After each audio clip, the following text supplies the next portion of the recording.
یہ بڑی سعادت کی بات ہے۔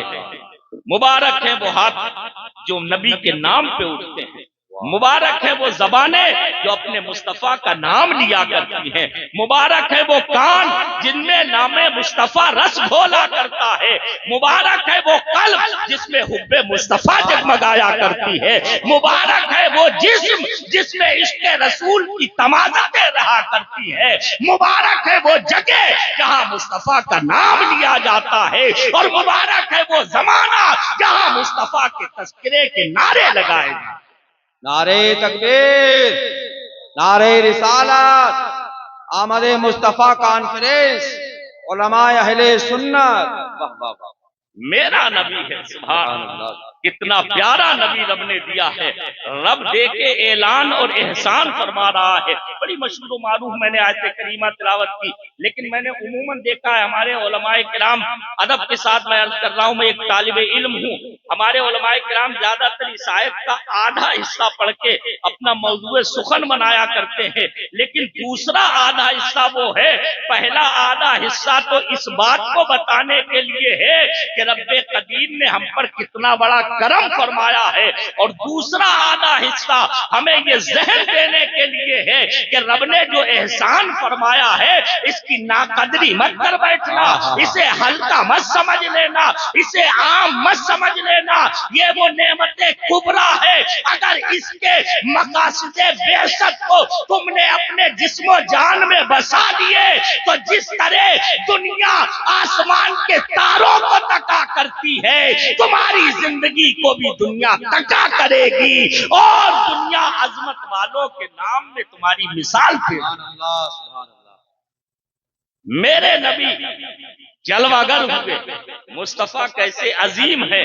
رب فرما رہا ہے لقد من اللہ علی المؤمنین اذ بعث فیہم رسولا من انفسہم، تحقیق کے یقیناً بلا شبہ رب قدیم نے مومنوں پر احسان فرمایا کہ انہی میں سے اپنا عظیم رسول مبعوث فرمایا۔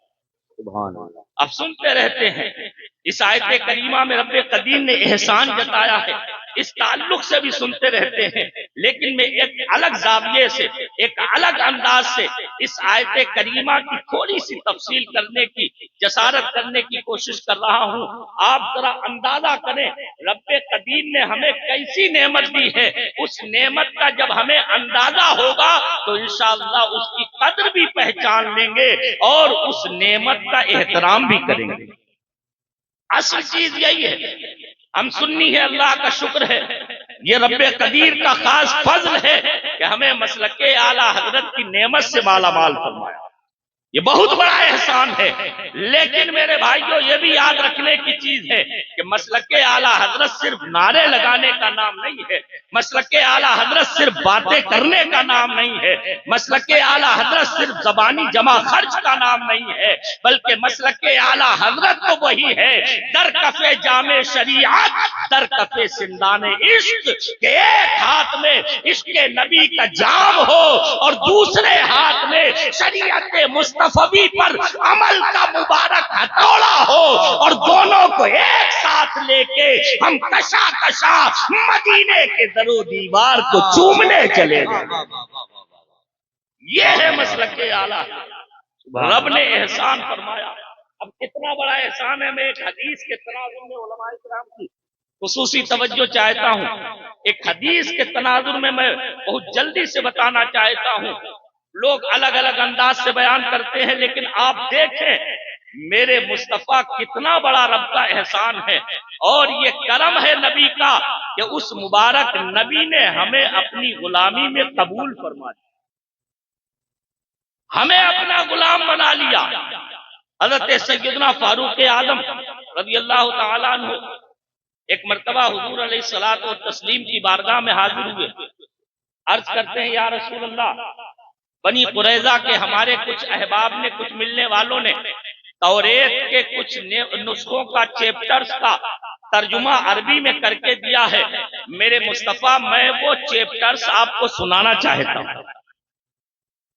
حضرت فاروق اعظم اپنی دھن میں تھے، وہ فاروق جن کی شان یہ ہے کہ انہیں مراد مصطفیٰ کہا جاتا ہے، وہ فاروق اعظم جنہیں رازدار مصطفیٰ کہا جاتا ہے، جن کی رائے کی اہمیت اور قدر قرآن مقدس نے بڑھا دی ہے کہ ان کی رائے کے موافق 21 جگہ قرآن پاک کا وہی حکم نازل ہو گیا۔ وہ فاروق اعظم ہیں، حضور کی بارگاہ میں آئے، توریت کے نسخے سنانا چاہتے ہیں، اپنی دھن میں تھے، یا رسول اللہ میں یہ ڈھونڈ کے لایا ہوں، میں ان سے تلاش کر کے بھاگ کے لایا ہوں، حضور آپ کو سنانا چاہتا ہوں۔ ادھر سرور انبیاء صلی اللہ علیہ وسلم کے چہرے اقدس پر ناگواری کے آثار ظاہر ہوئے۔ اللہ حضرت عمر کو وہ لیے ہوئے تھے، جو بھی چمڑے پر ہو یا چھال پہ جس پہ ہو، وہ لکھی ہوئی تحریریں تھی، ان میں مگن تھے، حضور کے چہرے کو دیکھ نہیں رہے تھے۔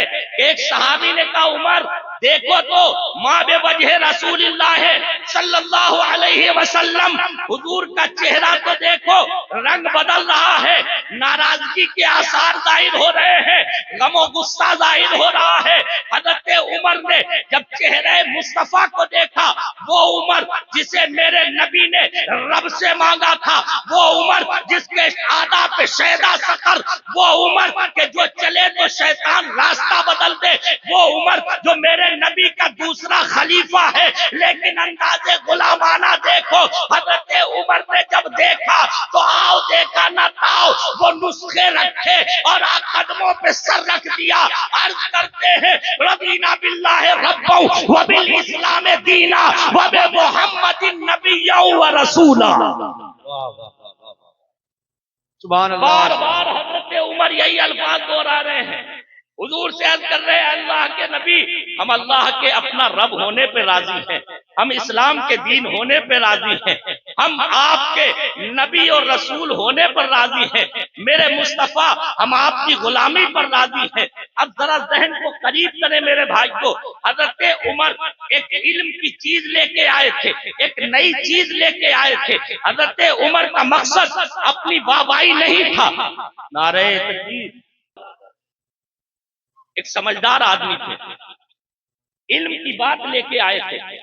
ہمارا اور آپ کا ذہن اور مزاج کیا ہے کہ ہم اگر کوئی غلطی کرتے ہیں، کوئی خطا کرتے ہیں، تو پہلے اس کا تصفیہ کرتے ہیں، پہلے اس کی صفائی پیش کرتے ہیں، پہلے اس پہ دلیلیں دیا کرتے ہیں، اپنی غلطی کے لیے بتاتے ہیں اس کا سبب کیا تھا، وجہ کیا تھی۔ فاروق اعظم تو علم کی چیز لے کے آئے تھے، حضور سے عرض کر سکتے تھے میرے مصطفیٰ میں تو توریت کے نسخے ترجمہ کرا کے اس لیے لایا تھا کہ اس میں آپ کی صفت ملے گی، آپ کی نعت ملے گی، آپ کی تعریف ملے گی، آپ کے فضائل ملیں گے، آپ کے کمالات ملیں گے۔ حضور علم کی باتیں لے کر آیا تھا، آپ ناراض ہو رہے ہیں۔ حضرت فاروق اعظم اپنی صفائی پیش کر سکتے تھے، لیکن میرے بھائی کو ایک جملہ دے رہا ہوں، علماء کرام کی توجہ درکار ہے۔ حضرت فاروق اعظم اگر صفائی پیش کرتے تو یہ عقل والوں کی بات ہوتی، لیکن عشق والے کبھی محبوب کی بارگاہ میں صفائی نہیں بلکہ غلامی کا ثبوت دیا کرتے ہیں، اپنے عشق کا پرچار کیا کرتے ہیں۔ وہاں صفائی نہیں چلتی ہے۔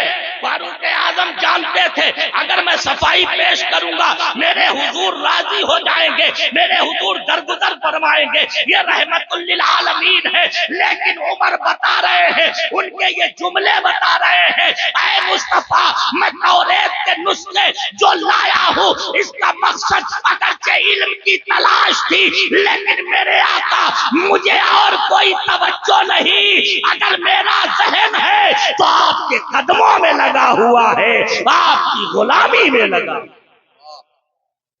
واہ واہ واہ۔ رضینا باللہ ربا وبالاسلام دینا وبمحمد نبی ورسولا۔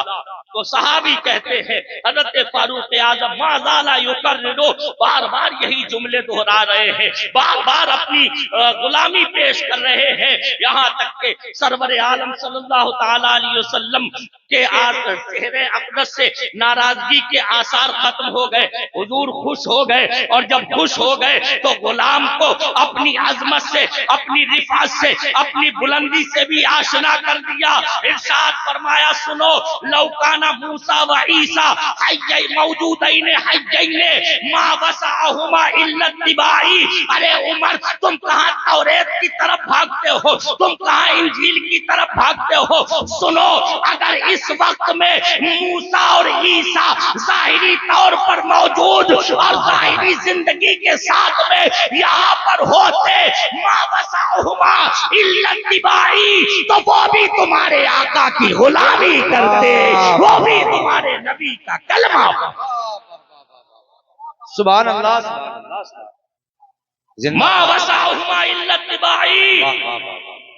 یہ جملے بتا رہے ہیں حضرت علامہ راشد ثقافی صاحب، علامہ سلیم اختر، علامہ مستقیم صاحب، دیگر حضرات بیٹھے ہوئے اہل علم. میں سب کا نام نہیں لے سکتا، یہ سب پڑھے لکھے ہیں. پوچھئے، جملے بتا رہے میرے نبی کے، ما وسعہما الا اتباعی. یہ کوئی معمولی حسر نہیں ہے، یہ بتا رہا ہے اے عمر تمہیں جو آقا ملا ہے یہ تمہاری قسمت کی معراج ہے. یہ وہ نبی ہے جو موسیٰ سے پہلے بھی نبی تھا، موسیٰ کے بعد بھی نبی. واہ واہ واہ واہ واہ واہ واہ. ما وسعہما سبحان الا اللہ. اتباعی. اور جس کی وجہ سے میں نے یہ پوری حدیث سنائی، وہ جملے خدا کرے آپ کے ذہن و دماغ میں اتر جائیں تو ایمان کی کلی کھل جائے گی انشاءاللہ. میرے نبی نے آگے کیا فرمایا؟ انتم حدی من الامم وانا حدکم من النبیین. میرے نبی نے فرمایا ارے سنو، یہ تو تمہارا نصیبہ ہے کہ خدا نے تمہیں میرے حصے میں رکھ دیا ہے، اور یہ تمہاری خوش قسمتی ہے کہ سارے نبیوں میں خدا نے مصطفیٰ کو تمہیں دے دیا ہے، مصطفیٰ کو تمہیں دے دیا ہے. بریلی کا تاجدار تبھی تو مچل کے کہتا ہے یا عبادی کہہ کے ہم کو شاہ نے، یا عبادی کہہ کے ہم کو شاہ نے اپنا بندہ کر لیا، پھر تجھ کو کیا، تیری دوزخ سے تو کچھ چھینا نہیں، خلد میں پہنچا رضا پھر. یہ ہے میرا مصطفیٰ، یہ ہے میرا نبی. انتم حدی من الامم وانا حدکم من النبیین. میرا نبی فرما رہا ہے سنو، نبیوں امتوں میں اللہ تعالیٰ نے تمہیں میرے حصے میں رکھ دیا ہے، اور نبیوں میں مجھے تمہاری قسمت کا تاجدار بنا دیا. کسی شاعر نے کہا تھا نا، وہ ہر عالم کی رحمت ہے، کسی عالم میں رہ جاتے یہ ان کی مہربانی ہے کہ یہ عالم پسند آیا. یہ ان کا کرم ہے، یہ احسان ہے میرے نبی کا کہ اس نبی نے ہمیں اپنی غلامی میں قبول کر دیا. اب میرے بھائیوں، غور کرنے کی چیز ہے کہ میرا نبی رب فرما رہا ہے من انفسہم. اللہ نے احسان فرمایا مومنوں پر کہ ان میں انہی میں سے اپنا عظیم رسول مبعوث فرما دیا. عام قرآن کی قرأت میں تو من انفسہم ہے. تھوڑی سی ایک بڑی پیاری بات، علمی ضرور ہے لیکن آسان کر کے میں کوشش کر رہا ہوں بیان کرنے کی. عام قرآن کی قرأت میں من انفسہم ہے کہ تم میں سے، انفس یہ نفس کی جمع، یعنی تم میں سے، تمہاری قوم میں سے، تمہارے اہل زبان میں سے، تمہارے اہل علاقہ میں سے، تمہاری قوم میں سے ہم نے اپنا عظیم الشان رسول مبعوث فرما دیا. یہ عام قرآن کی قرأت ہے، لیکن بعض قرآن کہتے ہیں یہاں من انفسہم نہیں ہے بلکہ من انفسہم ہے. من انفسہم. علماء کرام توجہ دیں، نفیس کا اس میں تفضیل ہے انفس، نفیس کا اس میں تفضیل ہے انفس. اور نفیس تو اردو میں بھی بول دیتے ہیں بڑا عمدہ ہے، بڑا نفیس ہے. نفیس کا معنی ہی ہوتا ہے بہت اچھا، نفیس کا معنی ہی ہوتا ہے بہت پیارا، نفیس کا معنی ہی ہوتا ہے بہت عمدہ. اب ذرا غور کرو، اس کا بھی اس میں تفضیل، یعنی اس سے بھی اوپر کا ایک، اس سے اوپر کا حصہ اور اس سے اوپر کا لفظ اور صیغہ لا کے یہ بتایا جا رہا ہے کہ یہ نبی وہ ہے کہ سارے اچھوں میں اچھا، سمجھیے جسے ہے اس اچھے سے اچھا ہمارا نبی، سارے اونچوں میں اونچا، سمجھیے جسے ہے اس اونچے سے اونچا ہمارا. زندہ باد زندہ باد. اور میرے بھائی سبحان اللہ. غور کرے، یہ تو میرے نبی کی آمد پر احسان جتایا رب قدیر نے، لیکن میں نے کہا نہیں تھا کہ آیت کریمہ کا دوسرا ٹکڑا دیکھیں. رب فرما رہا یتلو علیہم آیاتہ ویزکیہم ویعلمہم الکتاب والحکمہ. مومنوں، سنیوں، عشق رسول کا دعویٰ کرنے والوں، محبت رسول کا اپنے آپ کو پے کر سمجھنے والوں، اپنے آپ کو اس آئینے میں دیکھنے کی بھی کوشش کرنا چاہیے. آج ہمارا اور آپ کا ایک غلط نظریہ یہی ہو گیا ہے کہ ہم اپنے آپ کو اپنے نبی کی سیرت طیبہ کے آئینے میں کبھی دیکھنے کی کوشش نہیں کرتے. ہم ہمیشہ ادھر ادھر کی باتوں پہ رہتے ہیں. عام طور پر ہمارا حال یہ ہو گیا ہے کہ ہم بشارتوں کے سہارے ہیں. برا مت مانیے گا، ہر سلسلے کے مشائخ کی اپنے مریدوں کے لیے بشارتیں ہیں. حضور بحر العرفان نے تصوف اور اس کے فوائد میں ایک بڑا پیارا جملہ چبھتا ہوا نقل فرمایا. وہ فرماتے ہیں کہ ہر سلسلے کے اکابر اولیاء کا اپنے مریدوں کے لیے بشارتی بیان ہے، خوشخبری ہے. سرکار غوث اعظم نے فرمایا ہم اپنے سارے مریدوں کو جنت میں لے کے جائیں گے. سرکار شاہ نقشبند نے فرمایا ہم اپنے سارے مریدوں کو بخشوائیں گے. فرماتے لیکن یاد رکھو یہ بشارتیں حق ہیں، ان میں کوئی شک نہیں ہے. یہ بشارتیں اپنی جگہ ہے، لیکن یہ بشارتیں ہر ایک کپڑا پکڑنے والے، ہر ایک ہاتھ میں ہاتھ دینے والے، ہر ایک کے ہاتھ میں ہاتھ دے کے مرید ہونے والے کے لیے نہیں ہے، بلکہ یہ اس کے لیے ہے کہ جو مرید ہوتے وقت اپنے جسم و روح کو اپنے پیر کے ہاتھ بیچ دیتا ہے اور سچا غلام بن جاتا ہے. ہاں، نعرے تکبیر، نعرے رسالت، آمد مصطفیٰ کانفرنس، علماء اہل سنت زندہ باد زندہ باد. بہت چل رہا ہے، برا مت مانیے گا. ہم سنیوں کا عجیب مزاج ہو چکا ہے، سوچتے ایک دن جلسہ سن لے.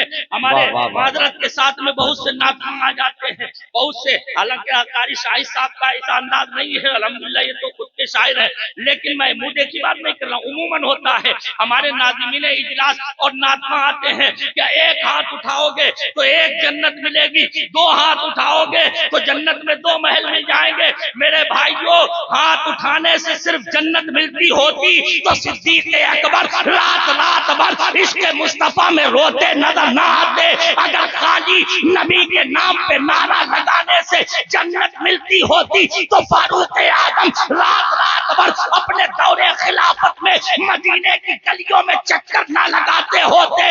اگر خالی نام لینے سے جنت ملتی ہوتی تو عثمان سے بڑا جنتی کون ہو سکتا ہے، مولا علی سے بڑا جنتی کون ہو سکتا ہے. لیکن وہ جانتے تھے جنت تو مصطفیٰ نے دینے کا وعدہ کر دیا ہے، لیکن حق یہ ہے کہ ہم غلامی کا حق ادا کر دے، نبی کی سیرت و سنت پر عمل کر کے دنیا کو روشنی سے منور کر دے.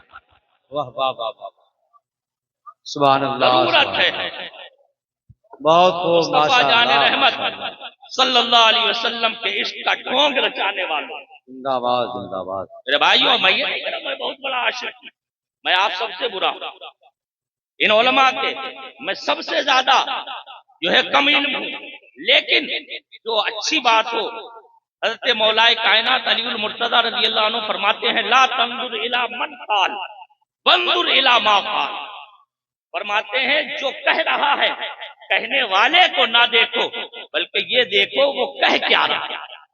تو آپ بھی مجھے نہ دیکھیں، لیکن باتیں وہ کہہ رہا ہوں جو سچی بات یہ ہے دل کے پھپھولے جل اٹھے، سینے کے داغ سے اس گھر کو آگ لگ گئی، گھر کے چراغ.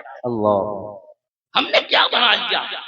یہ دین مصطفیٰ ہے، یہ رسم و رواج نہیں ہے، یہ عام ادیان باطلہ کی طرح، یہ ہندوازم کی طرح، یہ بدھزم کی طرح، یہ سکھزم کی طرح، یہ عیسائیزم کی طرح، یہ دوسرے مذہب و دھرموں کی طرح یہ نہیں ہے کہ پاپ اپنے پاپ کر کے، گناہ کر کے، برائیاں کر کے پادری کے سامنے، پنڈت کے سامنے آ کے گناہوں کا اعتراف کر لیا اور معاملہ ختم ہو گیا. نہیں، یہ بھی مصطفیٰ کا کرم ہے. اگر گناہ کر بیٹھے ہو تو تمہیں دوڑنے کی بھی ضرورت نہیں ہے.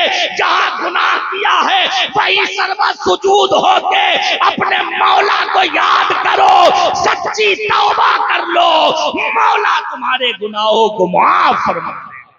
واہ واہ, یہ دین ہے. سبحان اللہ, سبحان اللہ. دین مصطفیٰ پر. اللہ اکبر. میرے امام کو لوگوں نے معاذ اللہ بدنام کر دیا ہے.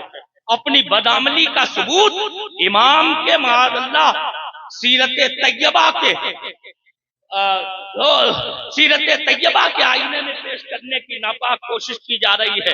آج ہم اپنی بدعملیوں کا ثبوت ہمارے نرے اسٹیجوں پر ہو رہا ہے. لوگ کہتے تیرے سنی رہو بس, جنت تمہاری تمہاری باپ کی. تو بتاؤ نمازیں کیا دیوبندی کے لیے ہیں؟ نمازیں کیا عیسائی پڑھے گا؟ نمازیں کیا یہودی پڑھے گا؟ شرابیں تم پیتے رہو, شرابوں سے توبہ کون کرے گا؟ ارے جس نبی کے نام پر تم اپنے نعرے لگا کے اپنے عشق کا ثبوت دیتے ہو, اسی مصطفیٰ نے ان برائیوں کا خاتمہ کرنے کا بیڑا اٹھایا تھا, اور نتیجہ یہ نکلا کہ میرے نبی نے صرف 23 سال کی قلیل مدت میں مکہ اور مدینہ نہیں بلکہ پوری عرب سوسائٹی سے برائیوں کا خاتمہ کر کے یہ بتا دیا تھا, اے دنیا والوں اگر ہمارے قدموں سے لگ جاؤ گے کامیابی تمہارے قدم چومے گی, کامرانی تمہارے قدم چومے گی.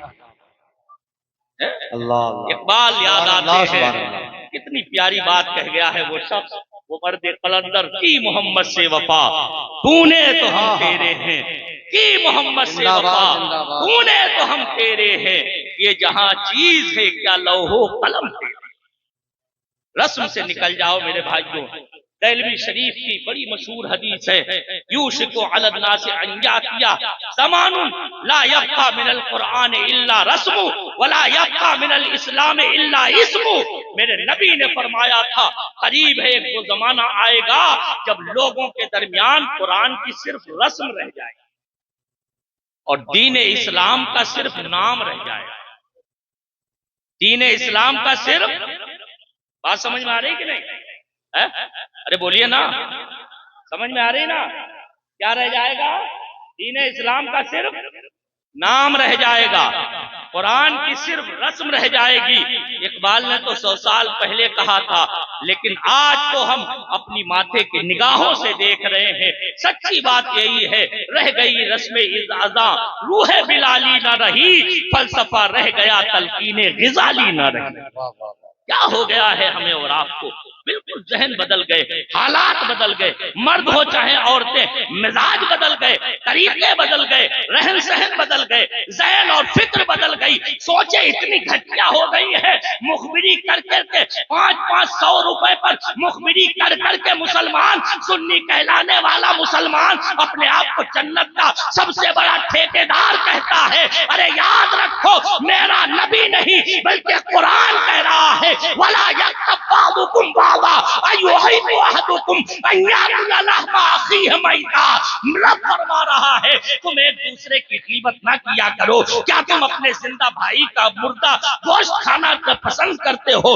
آپ ذرا سوچیں, یہ مخبریاں, یہ آپس میں لڑائیاں, یہ فسادات, یہ شراب نوشیاں, یہ زناکاریاں, یہ بدکاریاں, یہ آپسی رنجشیں, یہ فسادات, ایک دوسرے کی طرف سے کینہ اور کپٹ, یہ بغض و حسد نہ صرف عوام میں بلکہ خواص میں بھی جس طرح یہ صلاحیت کر گیا ہے, اگر اس سے ہم نے اپنے آپ کو دور نہ کیا تو یاد رکھنا اسلام تو کبھی نہ مٹے گا, لیکن ہم مٹا دیے جائیں گے, ہم ختم کر دیے جائیں گے, ہم بدل دیے جائیں گے, ہم چینج کر دیے جائیں گے. خدا کوئی اور قوم لائے گا جو مصطفیٰ کی سچی وفادار بنے. کیا ہو گیا ہے ہمیں؟ آج ہو سکتا ہے میری باتوں کو بہت لوگ یہ سوچے رہے بڑا اپنے پارسا بنتے ہیں, بڑے اچھے بنتے ہیں. نہیں, میں اچھا نہیں ہوں, لیکن جس کی باتیں کر رہا ہوں وہ بہت اچھا ہے. تم نے سمجھا ہی نہیں مصطفیٰ ہے کیا. مصطفیٰ ہے کیا، سرور انبیاء ہے کیا، اگر اسے صحیح سمجھ لیا ہوتا، جتنا سمجھنے کی طاقت ہے اگر اتنا ہی سمجھ لیا ہوتا تو قسم خدا کی تم بیٹھے زمین پر ہوتے لیکن آسمان کے فرشتے تمہیں تکتے ہوتے۔ اگر تم نے نبی کو صحیح طور پر سمجھ لیا ہوتا تو زمین میں بیٹھ کے عرش معلیٰ کا مطالعہ کرتے ہوتے۔ اگر تم نے نبی کو اپنے کردار و عمل میں صحیح اتار دیا ہوتا تو آسمان کے فرشتے تمہیں سلامیاں پیش کرنے کے لیے۔ بے شک کیا ہو رہا ہے بے شک آج ہماری سب سارے معاملات بدل گئے، سارا سسٹم ہمارا چینج ہو گیا۔ ہم کیا کرتے ہیں، جلسے کتنے ہو رہے ہیں آج، کوئی گنتی ہے ہمارے جلسوں کی؟ کروڑوں خرچ ہو رہے ہیں۔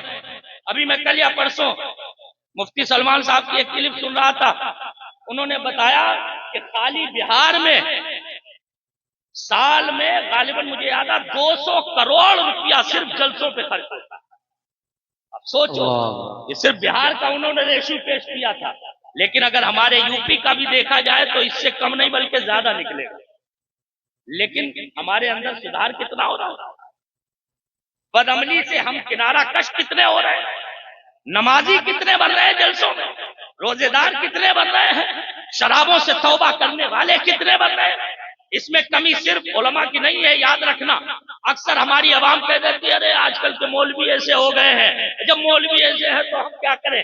نہیں میرے بھائیو، نہ سب مولوی برے ہیں، نہ ساری عوام بری ہے، برے اکثر ہم میں بھی ہیں اور برے اکثر آپ میں بھی ہیں۔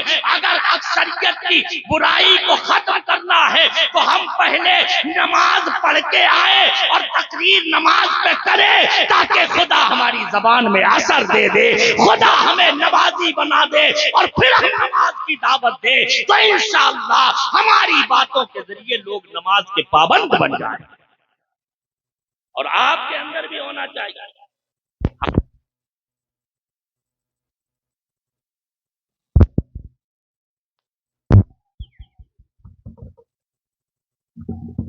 ہماری کمی تو یہ ہے کہ ہمارے اندر اخلاص نہ رہا، ہمارے اندر عمل کا وہ جذبہ اور عمل کی وہ تاثیر نہ رہی کہ جس کی وجہ سے دنیا والوں کے اور سامعین کے دلوں پر اثر ہوتا تھا۔ اور آپ کی کمی یہ ہے کہ آپ کبھی عمل کی نیت سے آتے ہی نہیں۔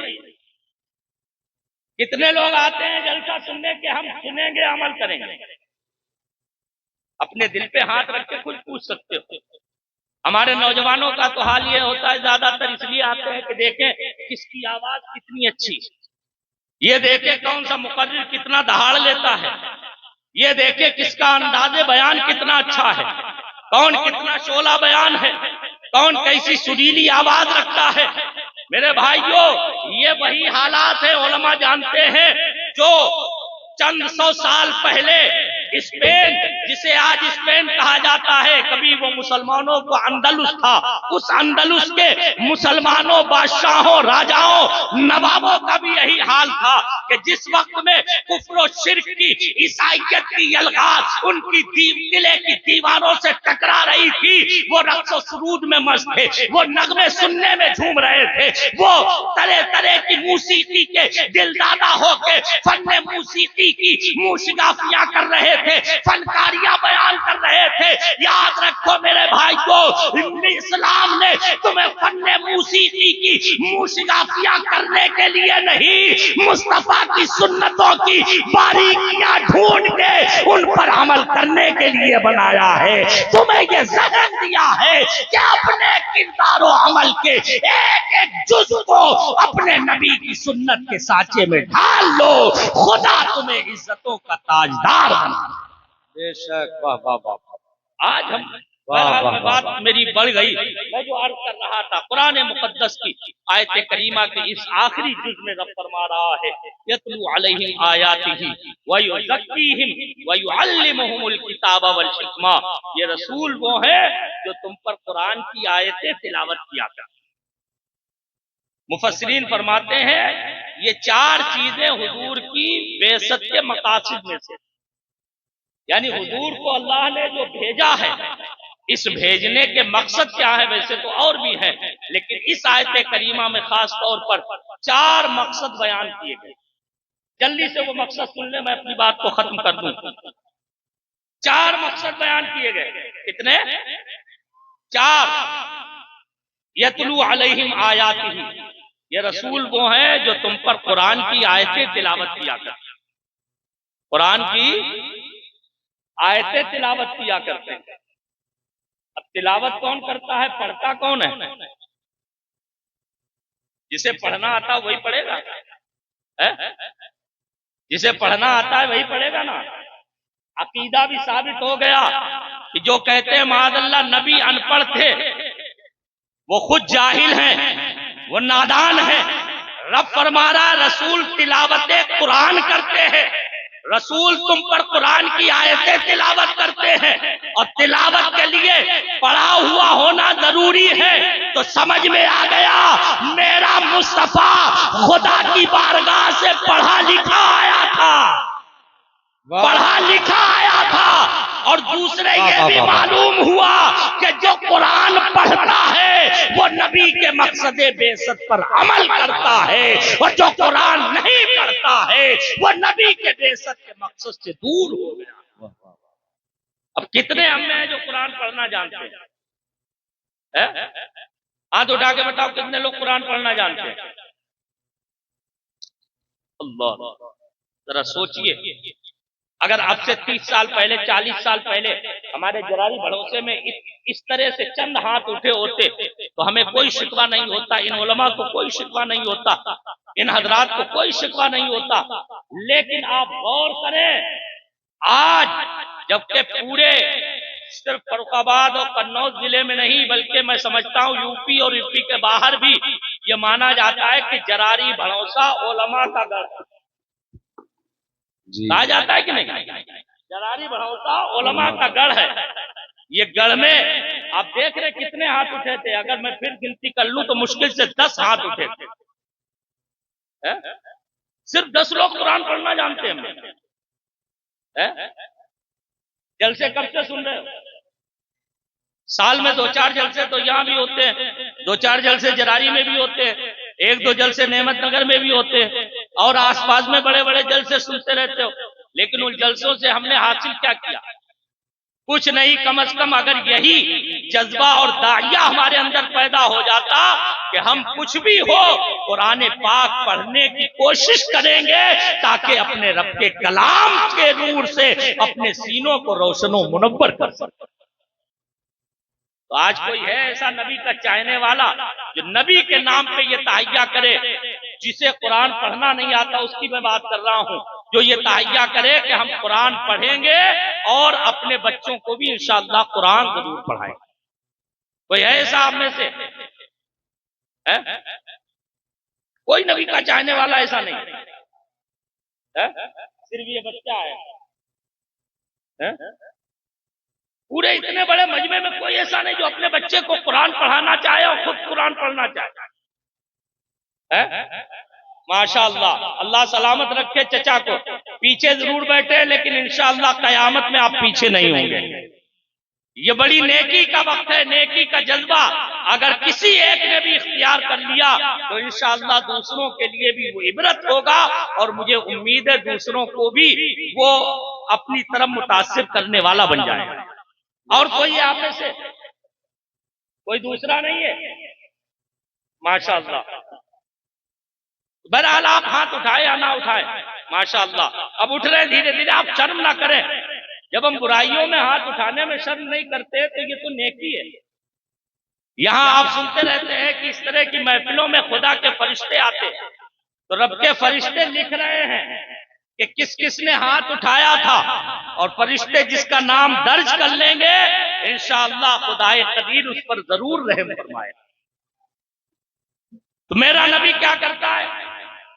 یتلو علیہم آیاتہ، ان پر قرآن کی آیتیں تلاوت کرتا ہے. اور دوسرا مقصد فرمایا وَيُزَكِّيهِمْ، اور یہ رسول وہ ہے جو ان کا تزکیہ کیا کرتا ہے. تزکیے کا کیا مطلب ہے؟ اعلیٰ حضرت امام اہل سنت فرماتے ہیں یہ رسول وہ ہیں جو انہیں صاف ستھرا کیا کرتے ہیں.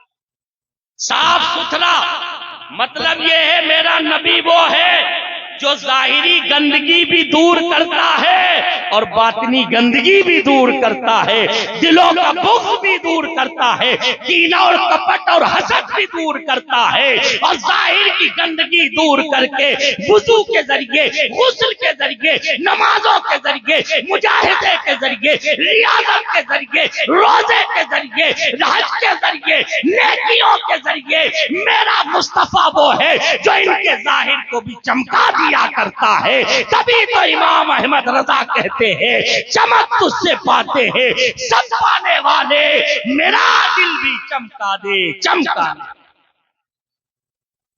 یہ نبی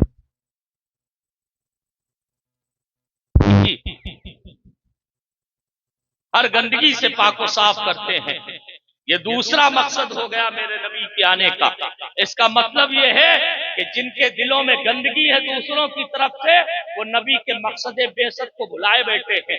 جن کے دل میں کسی مسلمان کی طرف سے کینہ اور نفرت ہے، وہ نبی کے مقصد بعثت کو بھلائے بیٹھے ہیں۔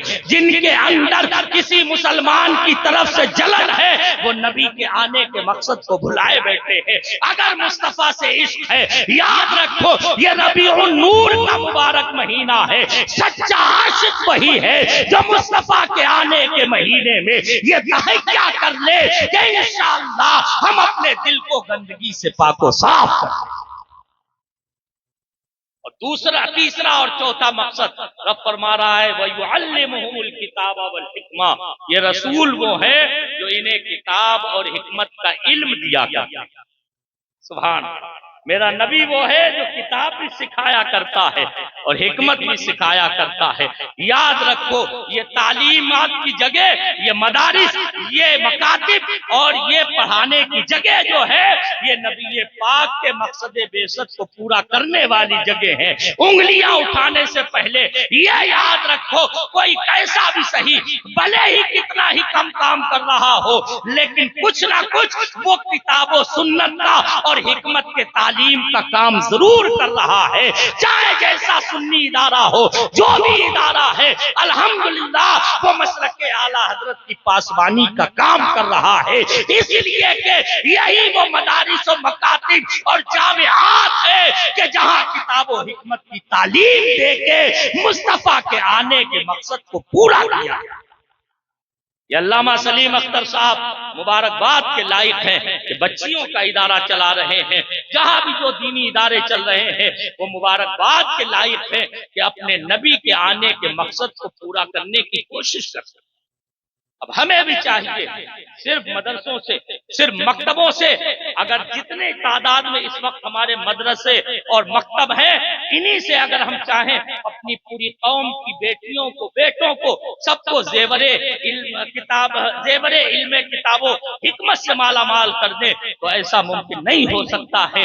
اس لیے ہمیں اس تعداد کو بڑھانے کی کوشش کرنا چاہیے۔ آج بڑے بڑے محققین نے بڑی اچھی پیشکش کی ہے اور بڑا اچھا انہوں نے مشورہ دیا ہے، وہ میں عرض کر دوں۔ وہ فرماتے ہیں کہ خالی مدارس اور مکاتب پر ڈیپینڈ رہنا یہ کام کے لیے کافی نہیں، اب ضروری ہے کہ ہم اپنی مسجدوں کو بھی دین کا مکمل سینٹر اور مرکز بنا دے، ایسا مرکز بنا دے کہ جن مسجدوں میں جہاں نمازیں پڑھائی جائیں وہیں بچوں کو علم و حکمت کا زیور بھی عطا کیا جائے، وہیں بچوں کا تزکیہ بھی کیا جائے اور وہیں بچوں کو قرآن پڑھنے کا سلیقہ بھی عطا کر۔ چھوٹے چھوٹے بچوں کو اگر ہم چاہیں تو بڑی اچھی طرح سے سوار بہت اچھا بنا سکتے ہیں۔ میرے بھائیوں یاد رکھو بڑھاپے پر، جوانی پر کسی کو نیک بنانا، سنوارنا یہ بہت مشکل کام ہوتا ہے، لیکن بچپن میں اگر ہم چاہیں تو اپنے بچوں کو، آنے والی نسلوں کو، لڑکیوں کو اتنا اچھا بنا سکتے ہیں کہ انشاءاللہ آنے والا زمانہ اسلام و سنیت کا جگمگانے والا زمانہ ہوگا اور دنیا پھر سے ہمارے نبی کی عظمت کو پہچانے گی۔ ہمارے دین کی حقانیت کے آگے دنیا کا بڑے سے بڑا ظالم و جابر گھٹنے ٹیکنے پہ مجبور ہو جائے۔